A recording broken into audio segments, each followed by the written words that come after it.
Podcast Tênis Brasil com José Newton Dalcin. Oferecimento Faberg Tour Experience, pioneira e líder no mercado de turismo esportivo no Brasil. Olá, minha gente, sejam bem-vindos a mais um podcast de Tênis Brasil. Olha, não é apenas o tênis tradicional que vive um momento de ascensão nas quadras de norte a sul. O tênis sobre cadeiras de roda também está se expandindo e obtendo resultados importantes. Por isso, o podcast desta semana bateu um papo com Léo Botija, que faz um trabalho simplesmente espetacular lá em Belo Horizonte. Léo bateu um papo com o jornalista Mário Sérgio Cruz aqui em São Paulo. E você acompanha agora aqui no podcast. Léo, muito prazer aqui. É um prazer que você esteja aqui no podcast de Tênis Brasil, falando novamente aqui com o site. Em primeiro lugar, eu gostaria que você pudesse contar, assim, como que o tênis entrou na sua vida, o que fez você começar a trabalhar com o tênis, começar a fomentar o tênis e também o tênis em cadeiras de rodas. Bom, para mim é um prazer estar aqui falando com vocês, muito obrigado pelo convite. O tênis entrou na minha vida há exatos 51 anos atrás. Eu estava entre a minha casa e o trabalho da minha mãe, tinha um clube de tênis e eu ia encontrar com ela. E um dia, quando eu encontrei com ela, tinha um professor do lado de fora e ela perguntou para ele se tinha alguma coisa para eu fazer. Ela falou que tem, pode começar agora. Então ali eu entrei e comecei catando bolinha há 51 anos atrás. E foi uma paixão à primeira vista, né? Desde então eu nunca mais parei de trabalhar com tênis. Eu fui boleiro até os 15, 16 anos, quando eu comecei a ser rebatedor. E dali eu passei pelos processos de auxiliar de quadra, professor, e eu tive a sorte de começar a trabalhar com Bob Wildman. Então fui auxiliar do Bob, e o Bob falou, olha, aqui você tem que fazer curso, você tem que aprender, você precisa sair da quadra, né? Então foi através do Bob que eu comecei a história de fazer cursos, e aí ele incentivando, e eu fiz todos os cursos possíveis de tênis no Brasil, né? Na época chegou o SPTA, e eu fiz os simpósios fora. E aí então, já uma vida construída no tênis, eu coordenava a Dynamis Tennis Center em Belo Horizonte, a parte de competição infantil juvenil. Foi quando eu tive meu primeiro contato com tênis em cadeira de rodas, que foi com o Rafael Medeiros. Isso há 18, 19 anos atrás. E aí foi uma segunda grande paixão, foi o tênis em cadeira de rodas, que aí, desde então, eu estou trabalhando com tênis em cadeira de rodas. Certo. E como você vê o momento da modalidade agora aqui no Brasil, especialmente agora com os títulos recentes da Vitória Miranda, do Luiz Calisto, que são tenistas que treinam com você, também um pouquinho antes da Jade Lanai, lá de Brasília, que ganhou no US Open, que foi a primeira tenista em cadeira de rodas no Brasil a ganhar um título de Grand Slam também, no juvenil. Mas como você vê o momento da modalidade agora crescendo no país? A gente tem, a cada ano que passa, a gente vem ganhando mais espaço, vem desenvolvendo mais, né? E a gente vai conseguindo consolidar um espaçozinho no espaço do tênis ali. A Jade ganhou a primeira edição do US Open Júnior, né? Ganhou simples e dupla. E quando ela ganhou, a Vitória quase jogou esse ano. A Vitória não jogou esse ano, porque a gente pediu o Ildikar para ela. E o Ildikar saiu 2 dias antes de começar a competição. A Vitória não tinha visto, a gente não tinha nada montado para ir, né? Mas eu lembro que o olho da Vitória vidrava quando via a Jade jogando e viu a Jade ganhar, né? Então aquilo para ela foi uma inspiração muito grande. Ela falava, olha, eu quero fazer as mesmas coisas que a Jade está fazendo. Eu quero jogar lá, eu quero ganhar lá. E então, ou seja, eu acho que a gente está no melhor momento, eu arrisco falar, que o tênis em cadeira de roda já teve na história do Brasil, né? Não só com a Vitória, com o Luiz, com o que a Jade fez. A gente tem o Imanitu, que durante muito tempo ficou entre os 8 melhores do mundo. Tem o Leandro, que agora chegou como quad também, que é 11. O Daniel Rodrigues, que é 14 hoje do mundo.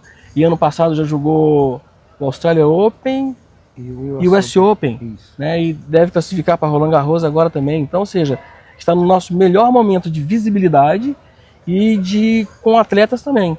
Né? E esse momento de maior visibilidade, vocês também... Isso reflete também maior estrutura para vocês, em maior reconhecimento, em investimento também na modalidade? Com certeza deu muita visibilidade, né? Então, ou seja, depois que a Vitória ganhou e o Luizinho ganharam o Australia Open. Aí a gente só conseguiu voltar a treinar 15 dias depois. Porque toda hora tinha alguém que queria falar, queria conversar, queria saber como. E eu achei que a gente não podia perder aquele momento de mostrar o que tinha sido feito pelos meninos, que era um grande feito.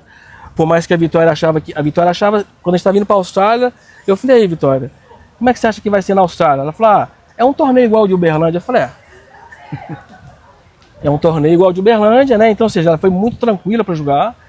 E deu mais reconhecimento, mas eu não sei se te falar, eu acho que não deu mais investimento, porque a gente teve uma sorte muito grande de ter, a gente tem o apoio da Confederação Brasileira, que é sem comentários. Se não fosse a Confederação Brasileira, os meninos não teriam alcançado o nível que eles chegaram e não teria sido mostrado para todo mundo, né?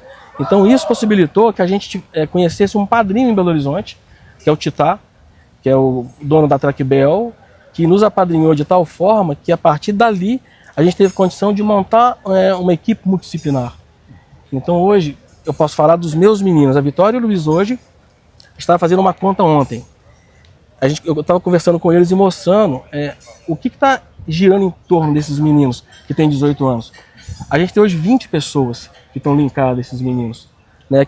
A gente tem uma médica do esporte, uma ginecologista do esporte, 2 fisioterapeutas, um ortopedista, tem 2 psicólogos. É muita gente que está trabalhando nos bastidores para que eles consigam entrar na quadra e só jogar tênis. E isso me deu tranquilidade também. Que hoje eu consigo dedicar mais tempo para esses 2 e para os outros que estão chegando. Uhum. A própria Vitória fala também ela fala muito sobre o trabalho das 2 psicólogas que ela tem, uma tanto do esporte, a outra pessoal. Ela, até na última entrevista que eu fiz com ela fala que ela sonha até estudar psicologia, Sim. tudo.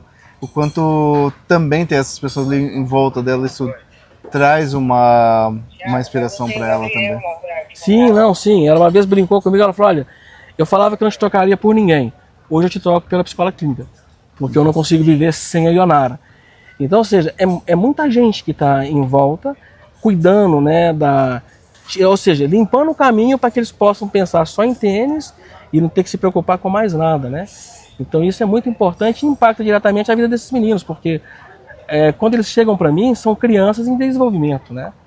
Então, ou seja, o impacto que o tênis provocou na vida deles e provoca é muito maior do que os resultados de um grande slam, né? Não diminuindo o grande slam, mas o que o esporte já preparou esses meninos, se pararem de jogar tênis amanhã, estão preparados para a vida, para qualquer outro tipo de trabalho que eles venham a fazer. Certo.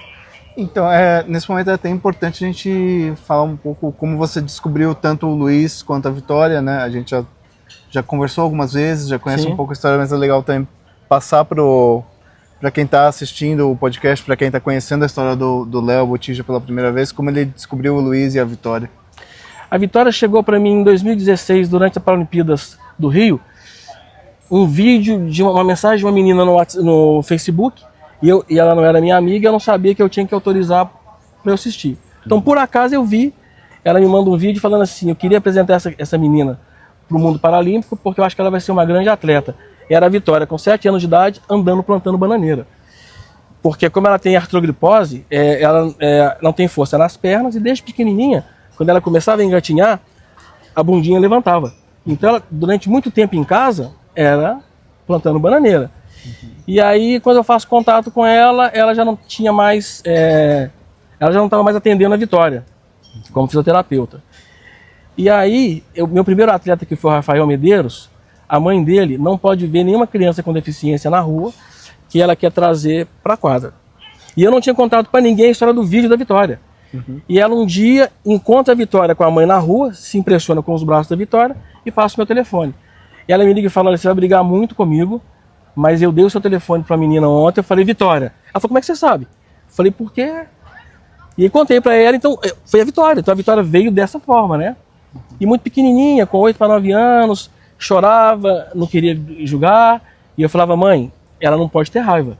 Então se ela brincar 10 minutos, eu quero que daqui a 2, 3 anos ela volte, né, com vontade de jogar. Então a gente negociava um bombom, um açaí, para fazer ela ficar um pouco mais de tempo na quadra. ela fica na quadra durante 2 anos, 1 ano e meio. E aí, por questões de alvará que eu não tinha, eu perdi a quadra e ela parou de treinar. Aí ela volta depois aos 13 anos. Né? E ela volta aos 13, e eu treinava a Mericol, que na época era 17 do mundo. E a Mericol tratava ela como filha, um dia brincando com ela, e a Vitória treinava 1 vez por semana. A Mericol virou pra Vitória e falou assim: se você fizer tudo direitinho, um dia você vai ser igual a mim. Ela falou: não, vou ser melhor que você. Eu falei: opa, tem alguma coisa de diferente nessa criança, né? E aí foi quando a gente começou a treinar mais vezes por semana, sabe? Era muito difícil nessa época, porque a mãe da Vitória é diarista, o pai não morava junto, e o treino era aos sábados. Durante a semana não tinha como a Vitória chegar na quadra. Então, desse dia em diante, eu passei a pagar o Uber dela todos os dias que ela ia para a quadra. Eu pagava o Uber para ir para voltar. E aí ela foi ganhando corpo, foi gostando e tá indo no que é hoje, né? Virou número 1 do Brasil, ganhou da Mericol há 3 semanas atrás num torneio no Peru. Né? Então, ou seja, elas brincaram muito, eu não falei que eu ia ganhar um dia e tal. Então, com a Vitória foi assim. Com o Luiz, eu estava no bairro que eu tinha a quadra, e eu parei o carro um dia no semáforo, ele veio me oferecer bala. E eu falei não, que eu não queria comprar. E aí, quando eu olhei pro retrovisor, eu vi que ele dá um passo e afunda. Eu vi que ele tinha prótese. Aí eu fiquei doido, dei a volta no quarteirão e ele foi embora. Parei, desci do carro, perguntei para todo mundo. Ninguém nunca tinha visto aquele menino ali. 2 semanas depois, eu subi na rua, ele descendo, a mesma coisa. Não consegui falar com ele. E 1 mês depois, eu estava com a Ana, que é uma cadeirante que treina comigo. A gente passando de carro pelo bairro, eu vi ele parado, olhando um ponto, tem um mirante, ele olhando um ponto. Eu parei o carro devagarzinho, me apresentei, conversei com ele, e a gente trouxe ele para a quadra. Mas a ideia de trazer ele para a quadra era de que aquela criança com deficiência não ficasse na rua vendendo bala. Eu falei, eu posso trazer ele para a quadra. Como eu comecei a minha vida como boleiro, ele pode ser um boleiro e daí pode fazer 1 milhão de coisas, né? Então o início do Luizinho foi assim. Foi vindo para a quadra e catou bola durante 1 mês. Eu achei ele na rua vendendo bala. E hoje o Luiz, até já em entrevista recente, ele fala que ele se orgulha muito de poder ter o dinheirinho dele, ele sustentar a casa, ele fala que ele é o dono da casa ali agora também. E ele se emocionou muito quando ele conheceu o Alcaraz na Austrália. Você poder contar um pouquinho essa história? Com o Alcaraz ele se emociona muito, mas eu acho que a maior ligação foi com o Ben Shelton. Porque na hora que ele passa pelo Ben Shelton, e eu não sei se pediram para tirar foto com o Ben Shelton onde não podia, mas o Ben Shelton tira, e dali pra frente, todos os dias, o Ben Shelton passa por ele e dá um soquinho na mão dele. A história muito foi pra ele, foi assim, nossa, imagina, uma criança que saiu de onde saiu.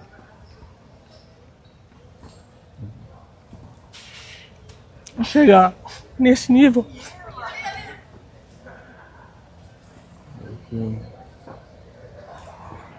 Emociona muito. Muito porque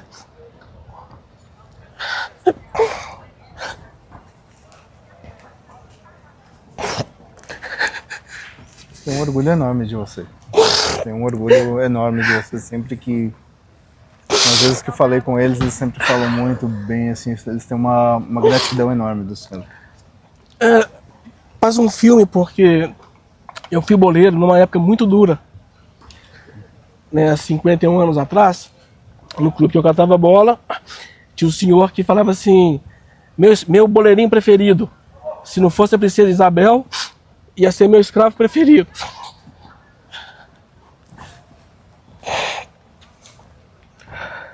E minha maior preocupação era que os meninos não passassem por nada parecido, sabe? Sim. Que a ideia é mostrar para eles, né, a nossa ideia inicial não é o alto rendimento. Nossa ideia inicial é usar o tênis como ferramenta de transformação. Que eles têm que entender que com deficiência ou não, pobre ou não, que eles podem fazer o que qualquer pessoa que não tem deficiência faça, né? E que ninguém pode colocar limite no sonho deles. Então, quando eu vejo essas coisas acontecerem, hoje de manhã eu revi o vídeo da final de Roland Garros, eu choro meia hora. Para mim é como se fosse agora que estivesse acontecendo, né? Porque nós estamos agora com um menino que tem 16 anos, que foi convocado para jogar o Mundial na Bélgica, e ele não vai conseguir ir. porque o pai está desaparecido há 12 anos e a gente não consegue fazer o passaporte dele. Tem que estar com trâmite na justiça, para o juiz autorizar. Com o Luiz foi a mesma coisa. O pai do Luiz estava desaparecido há 10, 12 anos. Então, para fazer o primeiro passaporte do Luiz, a minha filha é advogada, entrou com processo na justiça, o juiz autorizou, mas não autorizou que o Luiz viajasse desacompanhado. O passaporte não podia ser desacompanhado. Entramos com um novo processo. E aí eu tive um alvará que durante 2 anos o Luiz poderia viajar para o exterior só comigo. Então, ou seja, a hora que o cara ganhou a Australia Open, ninguém tem ideia do que já aconteceu até o menino chegar naquele ponto, você entende? É muito. Então, isso para mim, todos os dias passa um filme, né, de tudo que aconteceu lá atrás, quando eu era boleiro, das dificuldades que eu tive, tá no esporte elitista, branco, negro, há 50 anos atrás, né? Porque muitas vezes eu tive esse caso dessa pessoa que falava isso desse jeito, ia ser meu escravo preferido. Mas em outras situações, não precisa ninguém falar nada. Sim. A gente percebe no olhar. No olhar. Né? Se um olhar de 2 segundos mostra que a pessoa está falando, você não tinha que estar aqui. Esse não é o seu lugar. E aí a gente veio, né? E o objetivo com os meninos era esse, não deixar que isso acontecesse com eles. E eu consegui isso. Se conversar com a Vitória e com o Luiz, eles nunca vão relatar nenhum caso de discriminação, de nada. Entende? Porque a gente conseguiu construir uma autoestima boa, eles têm uma boa autoestima, eles sabem do que são capazes, né? Eles estão vendo as coisas acontecer. Você pega o Luizinho. O Luizinho, a primeira vez que ele foi na quadra, ele não tinha condições de levar marmita no dia seguinte. Hoje ele sustenta a casa. Hoje os dois têm dinheiro guardado para comprar um apartamento, né? Porque a gente sempre falou que o objetivo é juntar dinheiro para eles comprarem um apartamento. E é o que nós estamos fazendo. Só que paralelo a isso, eu mostro para eles que ninguém tem que fazer nada de graça para eles. E que o objetivo assim que a gente conseguir, todo mundo que faz algum serviço para vocês tem que receber. E hoje funciona assim. Então todo mundo hoje que está perto da gente não tem mais nenhum voluntário. Todo mundo que está perto da gente hoje recebe. Se a gente não consegue pagar o profissional o valor cheio do que ele merece, mas a gente está pagando e os meninos sabem que a partir do momento que acontecer alguma coisa, que conseguir mais dinheiro, nós vamos ir pagando todo mundo aquilo que merece. Né? Porque eu ensino eles a cobrar e exigir o reconhecimento que eles têm, que estão fazendo. Então a gente tem que fazer o mesmo para que isso... Né? E quando eu te falo que para mim o que eles se transformaram como cidadãos, para mim hoje vale mais do que um título de Grand Slam, porque quando eu te contei do Lucas, eu acho que eu não falei do Lucas. O Lucas é um menino que está com a gente há 1 ano e 8 meses, que vai ter que amputar a perna agora, que amputou a perna, porque usava uma prótese muito ruim. E a ideia era amputar, para ele usar uma prótese melhor, para ele não ter mais dor na perna. E aí a prótese do SUS demora muito para vir, e a gente não sabe em que condição vem essa prótese. E eu levei o Luiz numa clínica grande de Belo Horizonte, que é referência, para fazer as medidas e fazer o orçamento da prótese. E aí R$58 mil custa a prótese. Mas tem um desconto de 8 mil porque o menino é atleta. E aí quando a Vitória viu o orçamento, ela falou assim, já tem dinheiro para a prótese? Eu falei, tem 20 mil. Porque o Guilherme Teixeira, técnico do João, ano passado fez uma ação em Belo Horizonte, e parte desse dinheiro ficou para eu usar com os meninos de Belo Horizonte, e parte eu tinha pedido ao Gui para a gente fazer para ajudar uns meninos de Niterói, que estão chegando. E do dinheiro que nos coube, eu peguei 20 mil para prótese. E a Vitória falou assim, os outros 30 eu e o Luizinho vamos dar. Eu falei, não, Vitória, é muito dinheiro. Ela falou assim, Léo, mas a gente foi tão ajudado, a gente tem hoje um dinheiro guardado que a gente não vai usar agora, o nosso apartamento pode esperar 2, 3, 6 meses a mais, e pro Lucas é muito importante. Então os dois doaram 30 mil reais do dinheiro que custaram a juntar para comprar a prótese do Lucas. Então esse ato dela para mim e do Luizinho, entendeu? Já são os cidadãos que eu queria ver. Que se preocupa com quem está do lado, que não olha só para frente, que quer que todo mundo venha junto. Porque eu falo, Vitória, quando a gente começou a ajudar os meninos de Niterói, é legal a gente estar aqui em Roland Garros, na Austrália Open, mas é só a gente. A gente precisa que outras pessoas que têm a mesma origem de vocês tenham a mesma possibilidade. E o que falta na maioria das vezes é oportunidade. Então, se a gente pode oportunizar, é uma obrigação que a gente tem de fazer isso. E é que os meninos estão fazendo assim, com maestria. O quanto é importante também para vocês estarem nos grandes eventos também, no sentido... Teve um espaço para vocês ali no Rio Open, que o João jogou com vocês, o Delpo jogou com vocês. Teve um espaço no SP Open, que a Naná estava ali, a Pietra estava ali também, as tenistas do WTA de São Paulo estavam ali. Agora vocês estão aqui também no Roland Garros Júnior, você vai participar também do workshop, tudo. O quanto é importante vocês estarem nesses eventos de grande visibilidade e mostrar um pouco mais o trabalho de com vocês. certeza, né? Eu te falo que era uma coisa que a gente via acontecer nos outros países e eu pensava, será que nunca vai acontecer no Brasil? Será que a gente nunca vai estar dentro da festa, né? A gente está sempre vendo de fora, né? E isso aconteceu com o Rio Open.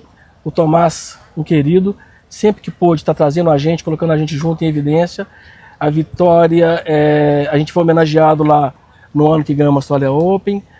No SP Open agora, o Tomás de novo na organização, a Vitória entrou com o troféu do torneio na quadra. Ela conseguiu, bateu bola com a Naná, com a Pietra. Então, ou seja, essas coisas são muito importantes, que mostram para os meninos o que eu sempre falei com eles. É tênis. A gente está junto jogando o mesmo esporte. Né? Então, ou seja, e para fechar com chave de ouro para a gente agora vem o Gui. O que está fazendo com o João, né? E a forma com que o João trata a Vitória, a forma que o carinho que a Vitória conheceu o João e o Gui, eles jogando quartas de final do US Open no ano que o João ganhou no juvenil. Que o João ganhou no juvenil. Aí, depois o João já no auge da carreira, a Vitória fez um bom resultado, o João manda mensagem para ela. O João chama ela de Vitorinha, sabe? Então o Gui tava... Eu acho que foi depois que o João perdeu Paris, e que eu acho que ele ia para a Grécia e desistiu. Quer dizer, numa agenda tão corrida do Gui, ele me liga e fala, vou a Belo Horizonte fazer uma clínica para a gente levantar o dinheiro para ajudar os meninos. Né? Então agora eu já tenho 2 cursos que o Gui me convidou, que eu estou fazendo junto com... São cursos que ele está fazendo para os técnicos da IES e ele me leva junto.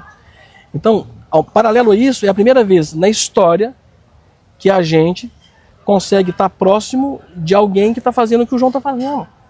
E o Gui faz questão de mostrar para a gente, fala, Léo, é a mesma coisa, a diferença é que o João é convencional e a Vitória é cadeirante, mas a gente tem os mesmos problemas, por mais que não é o mesmo problema. E ele faz isso com uma leveza muito grande, então isso me dá muita força, e para os meninos também. E eu falo, Vitória, tá vendo? Mando mensagem pro Gui e ele responde 15 minutos depois. Quando o João, dependendo da demanda do Gui, ele vai demorar, mas ele responde. Sempre muito amigável, sempre dando conselho. Então, pra gente é um momento muito ímpar, né? Da visibilidade dos meninos, de tudo que está acontecendo, e a gente poder se sentir parte do que está acontecendo com o João, acompanhando tão de perto. Vamos falar um pouquinho assim dos próximos passos deles, porque eles terminaram agora a carreira do juvenil, né? Estão os dois com 18 anos, é um outro calendário, são outras demandas. Os torneios agora têm uma premiação em dinheiro, que é bom para eles, mas você também vai ter que escalar também novamente todo o ranking para voltar aos grandes slams. Então, como que é para eles essa realidade nova e o que vocês têm feito para preparar eles para um mundo novo que está começando agora? Diferente do convencional, os meninos já há 2 anos já jogam os torneios de júnior e os profissionais ao mesmo tempo, né?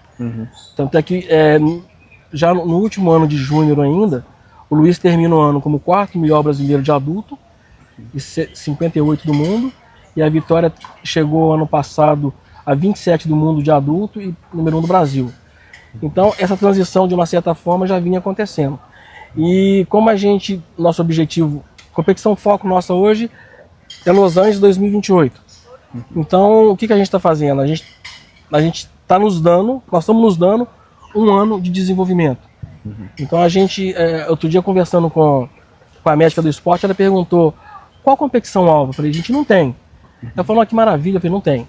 Não tem porque a gente vai fazer tudo aquilo que for preciso para jogar todos os torneios e qualquer coisa que impossibilite de jogar, a gente não joga. Mas a ideia a Vitória foi jogar a final agora do ITF 3 em Houston, contra uma jogadora que tem 34 anos, que tem de competição a idade da Vitória e que é 16 do mundo. Eu falei, Vitória, você vai jogar com ela como se estivesse treinando. Nós estamos treinando o saque aberto e fechado, o primeiro é forte, e o segundo, como muito é feito. forte segundo turno defeito. O saque dela, como é que nós vamos fazer? É uma bola, devolução mais uma. Vai devolver e vai acelerar a próxima na paralela. Não importa o placar. Então isso, para eles, deu uma leveza na transição, né? Para mim também, porque a gente não está preocupado com ranking, porque eu estou tentando mostrar para eles o seguinte: se essas coisas derem certo, se a gente conseguir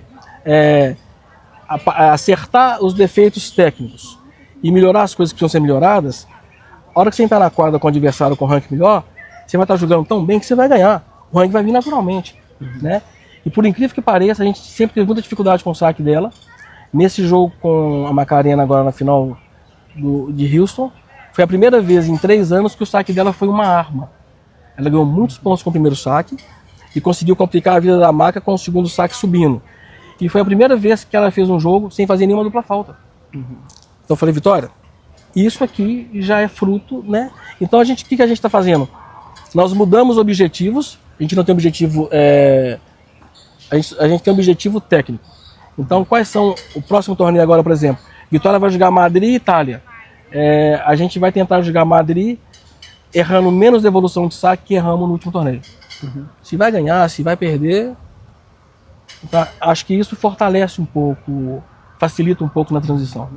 Esses torneios em Madrid e na Itália, eles são concomitantes com os Masters 1000, com o WTA 1000 ou não necessariamente? Não, esses não. Porque são torneios menores. A ITF esse ano mudou um pouco. Tem alguns torneios junto com os Masters 1000, mas são torneios que só jogam 8 jogadores. Sim. Então, ou seja, eu evito falar com eles hoje dos Grand Slam, porque a Vitória, por exemplo, precisa subir 16 posições para jogar o Grand Slam. E se ela entra na quadra pensando nisso, em algum momento ela vai ter medo de perder, porque ela quer jogar Grand Slam. Então, a ideia é que ela não preocupe com nada dessas coisas, e isso vai acontecer de uma forma, se acontecer, vai acontecer de uma forma natural.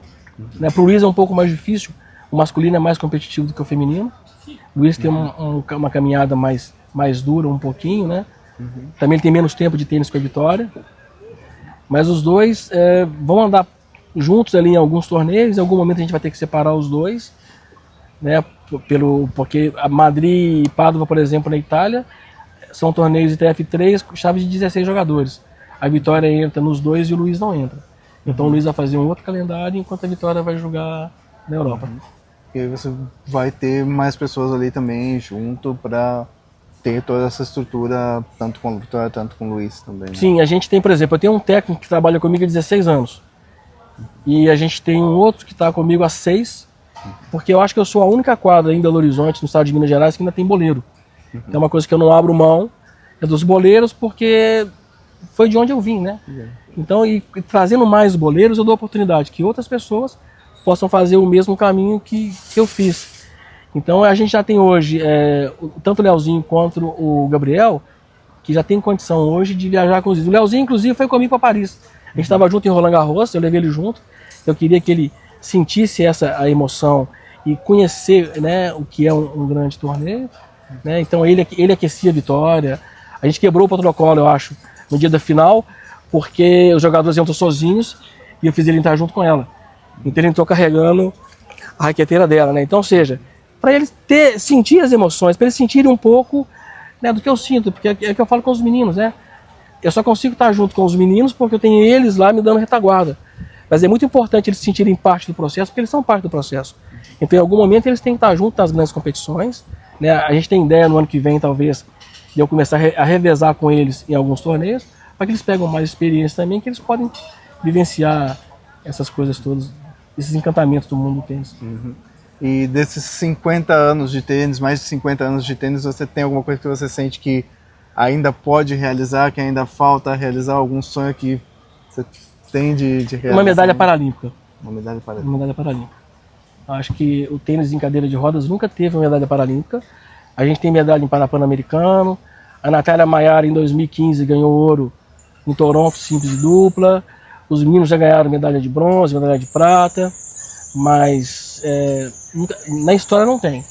Então acho que é uma forma... Acho que aí, se a gente conseguir ganhar uma medalha paralímpica, eu acho que eu posso me aposentar tranquilo. Tá certo, então. É o que a gente espera que muitas mais conquistas venham para a Vitória, para o Luiz, para o senhor, para toda a comunidade do tênis em cadeira de rodas. Muito obrigado.